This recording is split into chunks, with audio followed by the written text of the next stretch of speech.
ला, वो सदैव परहित में ही रत होता है, स्वसुख वांछा उसमें नहीं होती, उसका मन और इंद्रियां उसके अधीन होती हैं। जिसका मन अधीन नहीं है वो महाठग है। ये हम महापुरुषों के वचन बोल रहे हैं।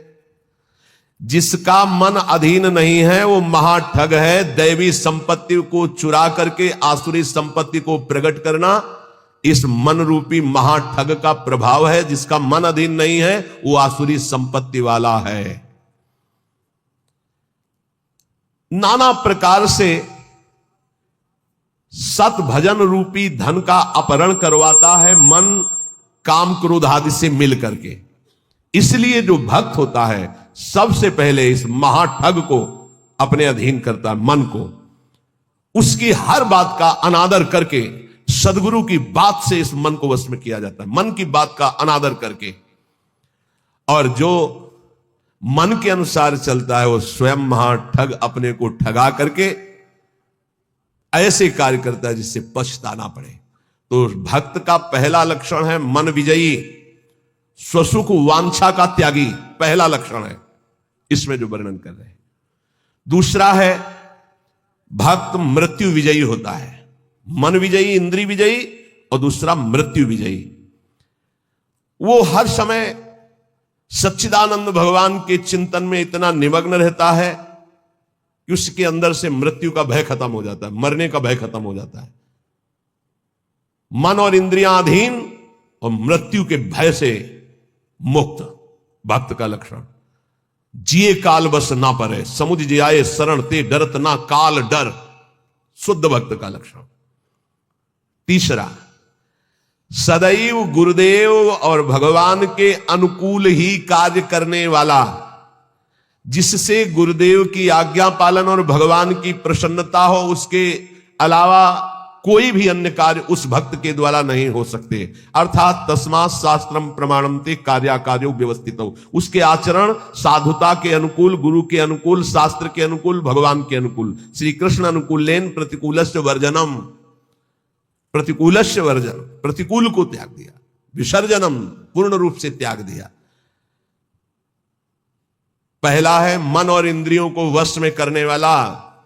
अगर मन और इंद्रियों को वश में नहीं किया तो महाठग होगा, क्योंकि मन बहुत ठगी है। वो सारी देवी संपदा को चुराकर आसुरी संपदा प्रकाशित करता है, इसलिए उसका स्वभाव ठगी हो जाएगा। जो मन और इंद्रियों को वश में नहीं किया, ठगी का मतलब पाखंड, बाहर से बड़ा और अंदर से पोला, अंदर से वही काम क्रोध लोभ मोह मद की प्रवृत्तियां, वही धन, वही भोग वासनाएं। बाना कुछ और है और आचरण कुछ और है। दूसरा है मृत्यु पर विजय प्राप्त की, मृत्यु के भय का नाश हो गया, वही भक्त है। पहला लक्षण शरणागति में आता है निर्भय है, मृत्यु का भी भय खत्म हो गया है।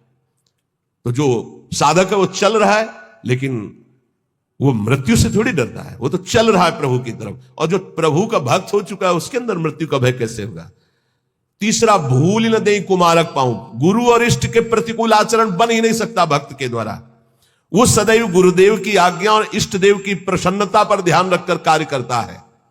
चौथा, सदैव देखता रहता है कि मेरे गुरुदेव, मेरे इष्ट देव मुझे देख रहे हैं, मैं जो भी आचरण कर रहा हूं मेरे गुरुदेव देख रहे हैं, मेरे इष्ट देव देख रहे हैं।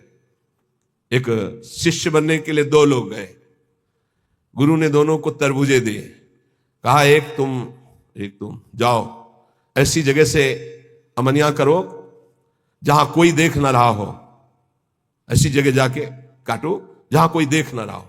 एक आए, थोड़ी देर में काट के बैठ गए, बोले उसको भी आ जाने दो। शाम तक घुमा, लौट के ऐसे ही पूरा रख दिया, जिससे अमनिया किए हुए बैठे थे उनसे पूछा कि तुम बहुत जल्दी आ गए अमनिया करके, कहां? बोले प्रभु एक ऐसे एकांत स्थल में गया, आसपास देखा कोई नहीं था, चिड़िया भी नहीं थी, वहां से काट के ले आए। अच्छा आप क्यों नहीं शाम तक घूमते रहे? बोले प्रभु मुझे कोई ऐसा स्थान नहीं दिखाई दिया जहां आप न हो। आपने कहा था कोई न हो, तो मुझे कोई ऐसा स्थान नहीं दिखाई दिया, क्योंकि अखंड मंडलाकारम व्याप्तम चराचरम, आप चराचर में व्याप्त मेरे गुरुदेव हैं, मेरे गुरुदेव देख रहे हैं। इसलिए आपने कहा था कोई ना देख रहा हो, तो प्रभु हर समय आप मुझे दिखाई दे रहे थे, इसलिए मैंने कहा। जो काट लिए थे उनसे कहा कि तुम तरबूज पाओ और निकल लो, तुम्हारी दीक्षा नहीं होगी। और जो नहीं काटे थे उनसे कहा तुम दीक्षा के अधिकारी हो। ये चौथा, जो हर समय ये देख रहा है कि मेरे गुरुदेव मुझे देख रहे हैं, मेरे इष्ट देव मुझे देख रहे हैं, मैं जो भी आचरण कर रहा हूं मेरे गुरुदेव देख रहे हैं। पांचवा, ये भक्त का लक्षण, अपने परिवार से तनिक भी मोह ना होना। भगवत, चाहे गृहस्थ हो चाहे विरक्त, भगवत भाव होना, मोह ना होना। मोह गए बिनु राम पद होई न दृढ़ अनुराग। भगवान की ही तरफ हर वृत्ति, सब में भगवत भाव, मोह किसी से नहीं। और छठवां, महान दुख विपत्ति को आदर पूर्वक मुस्कुरा कर सहना। समझ में आ रहा है? ये हैं भक्त के लक्षण। महान दुख, जो गुरु भक्त होता है उसमें दया, नम्रता, साधुओं से प्रेम, दंभ शून्यता, असंगता, निष्कामता, तीव्र वैराग्य, शांति, एकांतवास, केवल केवल भगवान से संबंध, ये 10 बातें जागृत हो जाती हैं जो ये गुरु की शरणागति लेकर के आराधना करता है। सज्जन, साधुजन, भक्तजन उसे ही कहते हैं जो किसी भी माता बहन में काम भाव न देखे, जो किसी से धन लेने की चाह न करे, जो दूसरे के दुख को देखकर स्वयं दुखी हो जाए, और जो हर समय ईश्वर को अपने सामने रखता है, उसे कहते हैं साधु। उसे साधु कहते हैं, चाहे वो गृहस्थ हो चाहे विरक्त हो।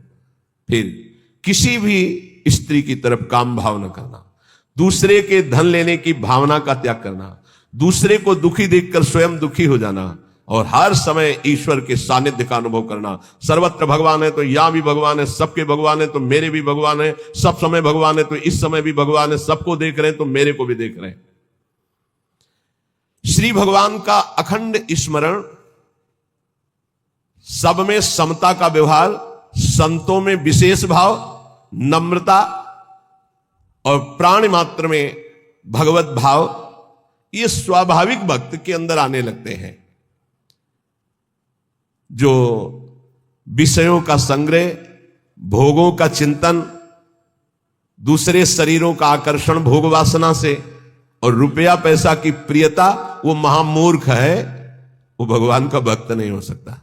महामूर्ख इसलिए कि मूर्ख उसे कहते हैं जो कबाड़ बटोरता है, बुद्धिमान उसे कहते हैं जो कीमती वस्तु लेता है। कीमती वस्तु हरि नाम में भगवान को छोड़कर कबाड़ बटोर रहा है। भेष बहुत अच्छे व्यापारी का है और कबाड़ बटोर रहा है। भेषधारी हरि के उर साले, भगवत ऋषि जी ने कहा है।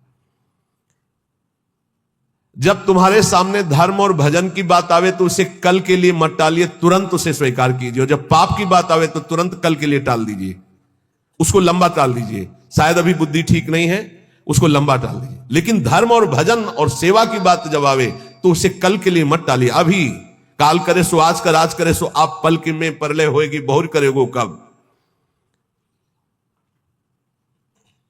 भोजन की चिंता का तनिक भी भाव भक्त के हृदय में नहीं होता, भोजन कहां मिलेगा।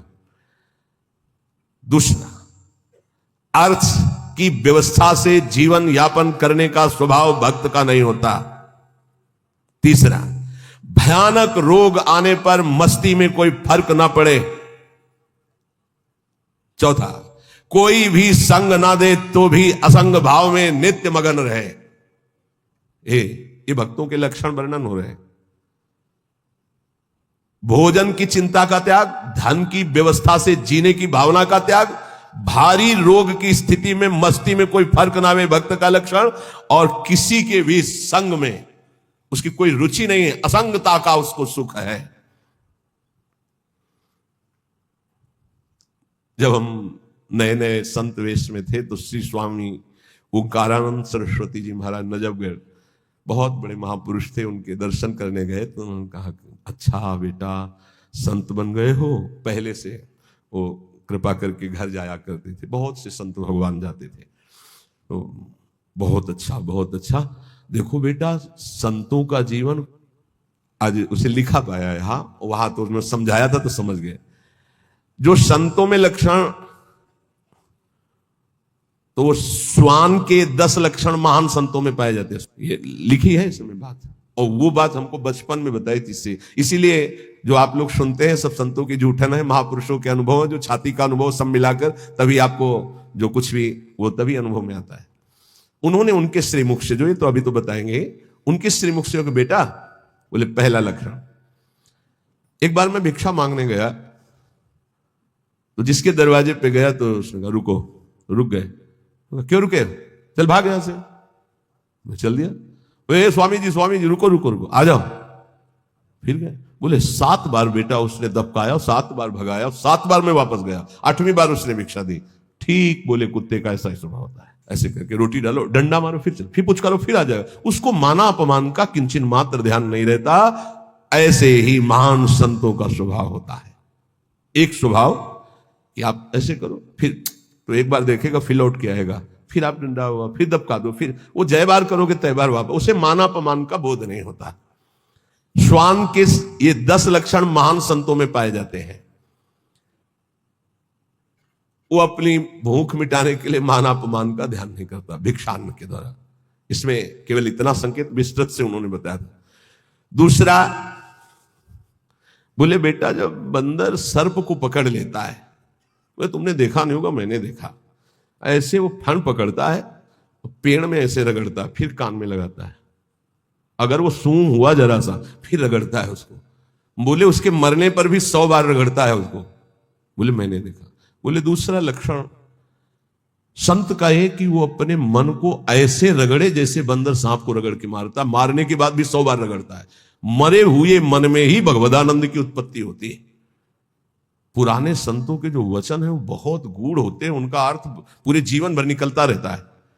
मन को जिसने मार लिया वही महात्मा, मन को जिसने चेला बना लिया वही जगत गुरु, मन को जिसने परमात्मा स्वरूप कर लिया वही जीवन मुक्त महापुरुष हो गया। सारा खेल इस मन के ऊपर है। तो कह रहे, पहला कि भूख मिटाने के लिए माना अपमान का बोध न रखना, जो भी बताया। दूसरा, जैसे श्वान का कोई पर्सनल घर नहीं होता है, पर्सनल घर दरवाजे पे भी पड़ा रहता है। अच्छा, जहां मिला वहां पा लिया, दरवाजे पे पड़ा है।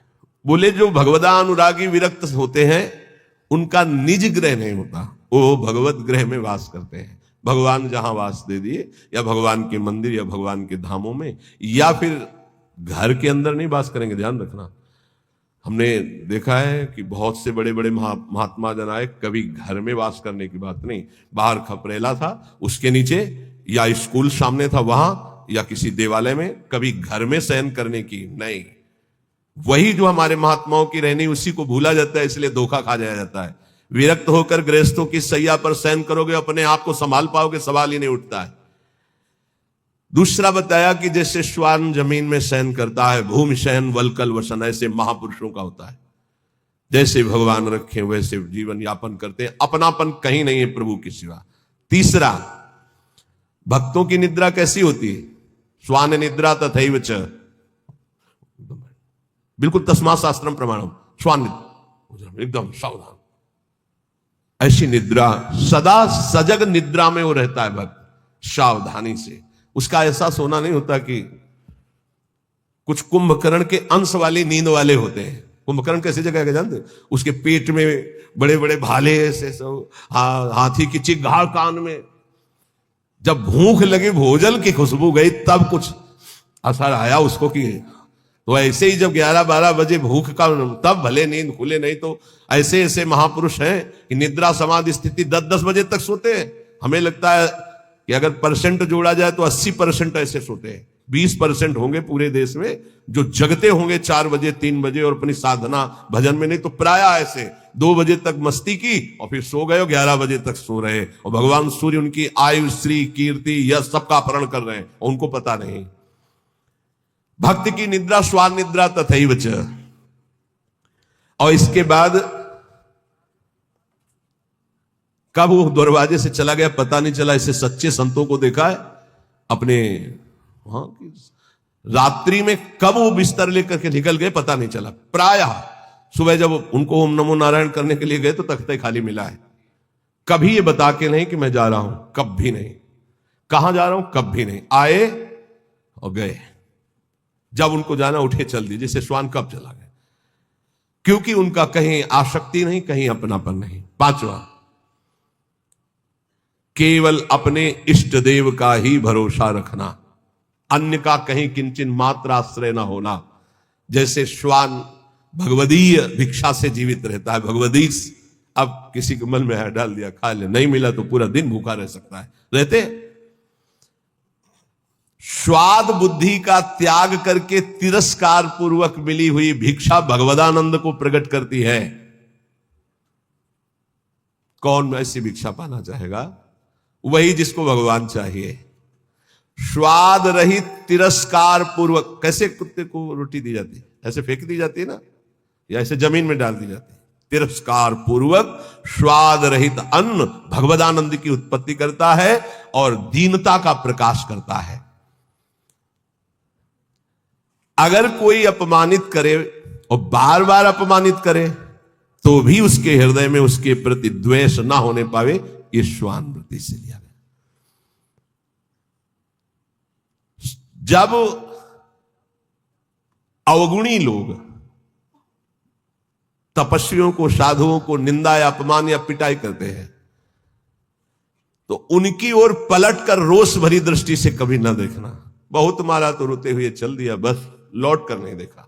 जैसे ये लक्षण संतों में पाए, और ये हमने स्पष्ट देखा। आपको ये तो लक्षण आज बता रहे हैं, तो कई बार बताया कि रास में हरगोविंद स्वामी के पांडाल में, यही भोगला के आगे बना हुआ है, संयोग वशात हम भी पीछे खड़े दर्शन कर, तो दिगंबर भगवदाकार स्वरूप रास ऐसे देख रहे थे, बड़ा ही हष्ट पुष्ट एकदम, और त्वचा एकदम, वो तपस्वी अलग ही दिखाई दे। पता नहीं क्या भगवान की लीला, एक पीछे से बूट पहने मारा एक लात ऐसे, वो आगे बस रास बिहारी को नेत्रों से ऐसे किया, मुड़ गए। 5-7 बार उसने दौड़ दौड़ के लात मारी, महाराज पीछे मुड़ के नहीं देखे। वो बलिहार है, किस कोट, अब कौन जाने कि किस कोटि के अवधूत महापुरुष है, क्या अपना सर्वनाश कर डाला उसने। वो लौट करके नहीं देखे कि कौन मार रहा है, क्यों मार रहा है। और एक और खास वृत्ति श्वान में, वो ऐसे नहीं चलता, वो सदैव ऐसे चलता है। बोले जो भक्त होता है उसकी ग्रीवा झुकी होगी और नेत्र केवल उतने ही दर्शन करेंगे जितने में पैर पड़ना है। ऐसे नहीं, ऐसे नहीं चलता, ऐसे चलता है। ये सारे लक्षण उसमें आ जाते हैं। आदि श्री गुरुदेव शरण दृढ़ करि विश्वास संभारे, तापीछे प्रतीति नाम श्री धाम मनोहर धारे। सबसे पहले जो गुरुदेव की शरण होकर उनकी आज्ञा पर चल पड़ा, और विश्वास जो गुरुदेव ने नाम दिया, मंत्र दिया उस पर, तो गदगद बानी पुलक तन नयन नीर मन पीर, नाम रटत ऐसी दशा होत मिलत यदुबीर। जब गुरुदेव की कृपा से, जो गुरुदेव प्रदत्त नाम में बड़ी महिमा है, जो ही नाम जब गुरुदेव के अनुसार होता है, मनमानी नहीं, मनमानी आचरण नहीं, तो बोले गदगद कंठ हो जाता है, आवाज नहीं निकलती सही ढंग से, नेत्रों से अश्रु बहने लगते हैं। जब नाम रटते हुए ऐसी दशा हो तो जान लो प्रभु के मिलने का समय आ गया है। नवधा दशधा परा रस रूपा भक्ति विचित्र, विविध भाव अनुराग सुख नामाधीन सुमित्र। गुरु जी ने जो नाम मंत्र दिया उसी से नवधा भक्ति पूर्ण हो जाएगी, दशधा प्रेम प्रकट हो जाएगी, परा सर्वत्र भगवत तत्व का बोध हो जाएगा, और रस रूपा प्रियालाल की लीला में प्रवेश हो जाएगा। उसी से सब हो जाएगा। तुम पकड़ो गुरु जी के प्रदत्त जो नाम है, मंत्र है। विविध भाव अनुराग सुख नामाधीन सुमित्र, ऐ सुंदर मित्र मेरी सलाह मान ले। गुरुदेव प्रदत्त नाम से नवधा दशधा परा रस रूपा भक्ति विचित्र और विविध भाव अनुराग सुख नामाधीन सुमित्र। जो गुरु प्रदत्त नाम है वो नवधा भक्ति पूर्ण कर देगा, वो तुम्हारे हृदय में दशधा प्रेम प्रकट कर देगा, परा तत्वबोध प्रकट कर देगा, रस रूपा लीला प्रवेश करा देगा, विविध भावों के द्वारा आराध्य देव की सेवा, ये सब नाम से प्राप्त हो जाता है। जौलो रग रग से नहीं सुधन नाम निज सार, निकषत परम प्रकाश में मधुर मोहब्बत यार। ए मित्र, जब तक तुम्हारे रोम रोम में नाम की धड़कन नहीं समा जाएगी तब तक ये मोहब्बत नहीं होगी प्रभु से, प्यार नहीं होगा प्रभु से। इसलिए रटिलो मन मन लीन सहित श्री नाम ही तोलो। सब कलम से एक भक्त ने प्रश्न किया कि दिन दूना रात चौगुना भक्ति बढ़े, ऐसा साधन बताइए। एक ही ऐसा साधन है, मन मन से, बस नाम मन मन से। अगर दिन दूना रात चौगुना भक्ति न बढ़े तो आप हमसे बताइएगा। ये सब बाहरी सेवाओं का, बाहरी कार्यों का फल है कि आपका अंदर का चिंतन तैल धारावत इष्ट देव में हो जाए। पूरे जीवन के लक्ष्य की बात कह रहा हूं। हमारी गुरुदेव भगवान के प्रदत्त यही बचपन से निष्ठा बन गई थी कि एक भी श्वास खाली नहीं जानी चाहिए। बस ये अहोभाग्य कि हमें गुरुदेव भगवान ने बचपन में ही ये सूत्र डाल दिया था, एक भी श्वास सुमिरन के बिना जाए तो धिक्कार तुम्हारे जीवन को। तो ना माला में ना गणना में, इस पे हमारी कभी रुचि नहीं रही। गायत्री जी के सिवा गायत्री अनुष्ठान के लिए जो नियम दिया गया था उसमें गणना थी कि उसका पुरस्चरण पूरा करने के लिए इतने माला, इतने घंटे, वो छोड़कर इसके अलावा कभी गणना में नहीं बुद्धि रही, श्वास में बुद्धि रही। बोले जब मन और मन दो मन है, एक है जो असत मार्ग में जाता है और एक है जो सत मार्ग में। वही मन जलता है कि मैंने ऐसे क्यों किया, और वही मन करवाता है। तो मन दोनों, हमारा जो असत मार्ग का मन, सत मार्ग का मन, जब दोनों एक होकर केवल मन नामाकार हो जाए, दो मन से सौदा होता है। कर लूं क्या यार, ये करना सही रहेगा कि नहीं रहेगा, नहीं सही रहेगा, नहीं यार कर लेते हैं। ऐसे प्रत्येक कर्म जो होते हैं संकल्प विकल्प करके, संकल्प विकल्प खत्म, एक निश्चय पक्का बुद्धि का कि नाम ही सर्वोपरि है। अब वो मन मन में निरंतर नाम रहा है। तो बोले फिर जो आनंद प्रकट होता है, वो आनंद एक बार प्रकट होता है, फिर कभी नष्ट नहीं होता, वो बढ़ता रहता है। वो बड़े बड़भागी जन हैं जो इस नाम में अपनी रुचि कर पाते हैं। पर जो अशुद्ध भोजन पाते हैं, चोरी करते हैं, मस्खरी करते हैं और पर नारी पर शरीर स्पर्श करते हैं काम भोग के लिए, और वो चाहते हैं कि हम भजन कर ले या भक्त रूप रख के निर्वाह कर ले, तो बोले वो पाखंड है, वो दंभ है, नहीं भजन नहीं। फिर देख लीजिए, जो अच्छा भोजन करना चाहते हैं, जो हंसी मस्खरी मजाक में समय व्यतीत करते हैं, जो पराई नारी पराये तन को काम भाव से स्पर्श करते हैं और चाहते हैं कि मैं दीदार करूं प्रभु का, भजन करूं प्रभु का, भक्त वेश धार, बोले दम्भ है, वो पाखंड है। इसलिए इन बातों का सुधार हमारे जीवन में रहे। जवान का चटोरापन छोड़ दिया जाए। बहुत खा लिया यार, कितना खाओगे, आज ये कल वो कल वो। तुम्हारी इच्छा नहीं होनी चाहिए, इच्छा रहित भोजन करो। देखो ये बात बैठा लीजिए, बहुत जरूरी है। इच्छा रहित, इच्छा क्या है तुमसे खुद पूछा जाए तो तुम्हारे हृदय में ढूंढने पर इच्छा ना निकले आज क्या बनाना चाहिए, तो आपके हृदय में ही नहीं आना चाहिए कि क्या बनाना चाहिए, ये नहीं होना चाहिए। तो ये चटुरापन गया, मस्खरी हंसी मजाक है। नारायण हरि भजन में पाचन सुहात, विषय भोग, निद्रा, हंसी, जगत प्रीति, बहुबात। कुछ साधकों का स्वभाव होता है चुटकी लेना, मजाक करना, विनोद करना। हमें लगता है सुधार करना चाहिए इस पर। उदासीन गंभीर स्वभाव, किसी भी शरीर को काम भाव से स्पर्श न करे। देखो अलग अलग होता है, वो अंदर का भाव होता है। बच्चों को, बच्चियों को, या किसी भी शरीर को अगर आपको शुद्ध भजन में चलना है तो एक, फिर हम वहीं आ गए मोबाइल में। कल एक बच्चा बहुत विकल होके रो के सभा में कह रहा था ऐसे, उनका नाम जप करो बच्चा इससे ठीक हो जाए। बोले कुछ नहीं रह गया उपाय, गुस्सा आ रही थी तुम्हारे ऊपर। बताएं तुम्हें क्यों उपाय नहीं रह गया? तुम गंदी बातें देखते हो ना मोबाइल में? बोले जी। गंदी क्रिया करते हो ना? जी।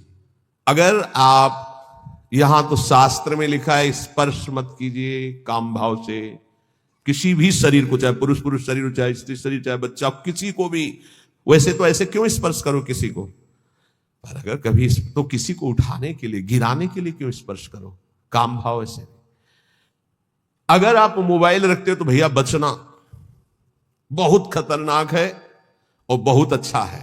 दोनों बात। अच्छा है कि सत्संग सुन के आप सुधार कर सकते हो। बुरा इतना है कि सबसे ज्यादा खतरनाक ये है, नवीन नवीन अवस्था में जिस प्रपंच से बचने के लिए हम एकांत सेवन करते हैं, उसी एकांत में सिटकिनी बंद करके ये मोबाइल से जो आजकल देखने का गलत, ये बहुत बड़ा संस्कारहीनता पैदा करता है।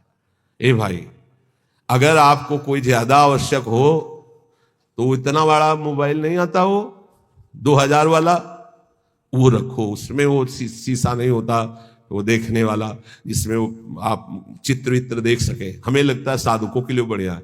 और सुनने के लिए वो ऐसे इतने इतने आते हैं गोले गोले से, उनमें ऐसे चिप लगा दो, अपना बोलते रहेंगे सत्संग। 350 घंटे का सत्संग कितना सुनोगे? 1 घंटे के सत्संग में भगवत प्राप्ति हो जाएगी अगर आचरण में उतार ले तो।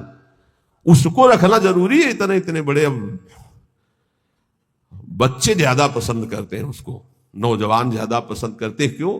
थोड़ा उसमें इज्जत भी बनती है ना, वो बड़ा वाला। हमें लगता है बच्चों भाई हाथ जोड़ के प्रार्थना करते हैं, इस मोबाइल से बड़ा सद्गुण भी है और इससे बड़ा दुर्गुण, और ये दुर्गुण आ गया तो ब्रह्मा भी नहीं बचा सकते, क्योंकि रचा ही उन्होंने कलयुग में इसीलिए कि जल्दी कलयुग में भगवत प्राप्ति हो जाती है। तो उन्होंने विचार किया, जैसे जिस समय सृष्टि रची तो सनक सनंदन सनातन सनत कुमार प्रकट होते ही बोले बेटा सृष्टि कार्य, बोले हरि शरणम, लंगोटी भी नहीं लगाई, दिगंबरे निकल पड़े। ब्रह्मा जी ने दूसरी सृष्टि प्रकट की, मरीचादि ऋषि बोले पिताजी आज्ञा कीजिए, बोले सृष्टि रचना, बोले संभव नहीं, भजन। ब्रह्मा जी ने कहा कुछ और विचार करना पड़ेगा। तब अपने बाएं अंग से रूपा जी और दाहिने अंग से मनु जी, वहीं से परस्पर आकर्षण स्त्री पुरुष का, फिर जो तो ये रचना ऐसी रची है शरीरों की कि भजन में रुचि ना होकर सृष्टि की तरफ हमारी रुचि जाए। तो प्रार्थना है, यदि थोड़ा भी सतमार्ग में चलने की इच्छा हो तो गृहस्थ हो या विरक्त हो, नौजवान हो या बूढ़े हो, ये जो इसमें लिखी है बात, इसको बचाने के लिए बहुत जरूरी है। इतना शासन अपने ऊपर कर लो, या तो कि मोबाइल से गलत चीज नहीं देखोगे। देखो जितने लोग यहां बैठे हो, हमें लगता है नहीं देखते होगे, और अगर कोई भूल से देखता हो तो आज कसम खाओ कि कभी गंदी बात मोबाइल से नहीं देखेंगे। और जिनके कान में सत्संग पड़े बाहर भी, तो मान लो कि तुम वृंदावन में बैठे हो, कसम खा रहे हो वृंदावन में कि आज से मैं मोबाइल से गंदी बात नहीं देखूंगा। हो गई बात। सब कोई जो नहीं, वैसे हमें 100% विश्वास है कि यहां जो बैठे काय को देखेंगे, लेकिन कुछ % ऐसा हो सकता है। आज से कसम है जितने यहां बैठे हैं जो नहीं देखते हैं उनको राधे राधे प्रणाम, बढ़िया बात है, आप बहुत अच्छे हो। और जो देखते हैं, श्री जी जानती है, आज से कसम है उनको जो आज से गंदी बात देखें। जो बाहर सुने या तो सुने ना, यहीं से बंद कर देना, स्विच ऑफ कर देना अगर तुम्हारे कान में शब्द पड़े, और अगर सुन लिया पूरा तो तुम्हें भी कसम है तुम गंदी बात नहीं देखोगे मोबाइल में, जहां तक बाहर चली जाए बात। क्योंकि बहुत हमारे नवीन पीढ़ी को नाश करने के लिए ब्रह्मा जी के द्वारा ऐसी बुद्धि दे दी गई कि ऐसा यंत्र रचा गया। और बहुत धन्यवाद है मोबाइल रचना को कि विदेश में भी बैठे हुए वृंदावन में क्या सत्संग हो रहा है वो सुन रहे हैं। तो जड़ चेतन गुण दोष में विश्व कीन करतार, संत हंस गुण गाहे पे परिहरिवार विकार।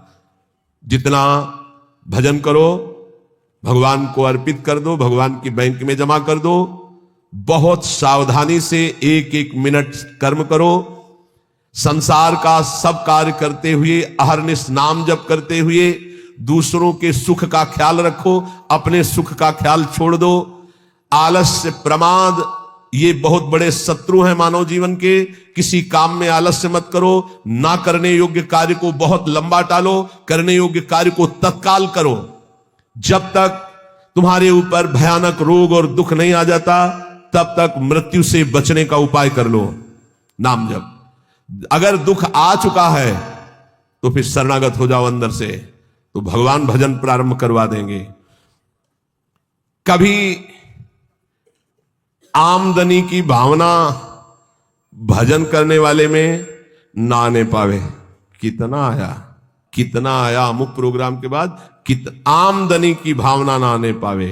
कम बोलो, कम खाओ, कम सो, अधिक नाम जप करो, सत्संग करो, एकांतवास करो, और अपने जीवन धन प्रभु का दृढ़ भरोसा रखो कि इसी जन्म में